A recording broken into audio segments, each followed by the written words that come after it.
Peter, known also as Simon Peter or Simon Cephas, was, according to Muslim tradition and exegesis, one of the original disciples of Jesus. Although Jesus's disciples, as that of the other prophets, have not played a major role in Islamic theology, the disciples of Jesus are notable in that they are the only group of disciples specifically identified in the Quran. Peter's figure, especially in Shia theology, is important as he is generally regarded as the first imam after Jesus, and therefore is in accordance with the Christian view of Peter as the Prince of the Apostles. The Quran is clear on the fact that the disciples of Jesus were steadfast believers in Allah. The Quran records that when Jesus began to feel the rejection of the Israelites, he asked the people as to who among them will be his supporters in preaching the gospel. It was then that the disciples stood up and asked Jesus to bear witness that they had submitted to God and further promised to stay by Jesus during his whole life. The Quran further records that God inspired the disciples to believe in his message and messenger. It further recounts a feast from heaven, which was a sign for the disciples of Jesus, although the Quran does not name or number the disciples.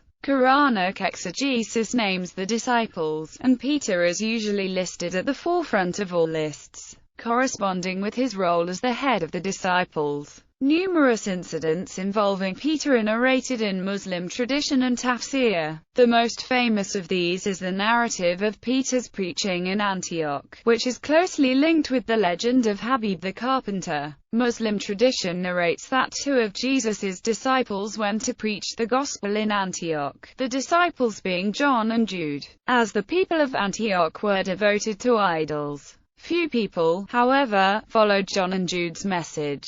Despite the fact that the two disciples performed various miracles including healing the sick and the blind, the disciples healed Habib's son and Habib helped preach the gospel to the people. When the news of the disciples reached the governor of the city, he called to see John and Jude. As the governor did not agree with the message of God, he threw John and Jude into prison. While they were in prison, Peter went to Antioch. Peter was allowed to perform a miracle in front of the governor, when he raised a child who had been dead for 7 days. The people, however, refused to believe Peter's words and got angry at Habib for his faith and stoned him to death. Non-Muslim sources maintained that Peter later went to Rome to preach the gospel. Peter is important in branches of Shia theology as well as Ishmaelism, as his role is seen as the direct parallel to that of Ali as the first imam after a prophet. Shia Muslims maintain that every major prophet had a disciple or wasi who became the imam after his death. Adam had Seth, Noah had Shem, Abraham had his sons, Moses had Joshua, and Jesus had Peter. Peter in the Avatar. According to the old dua of the Koda Ishmaelists, Simon Peter is one of the incarnations of Lord Vishnu. This historical article was crucial in the 1908 Haji Bibi case, presided over by Mr. Justice Russell in the High Court of Bombay. Believed descendants. For information about Nargis, her mother, and her reported son, see the articles Nargis and 12th Imam.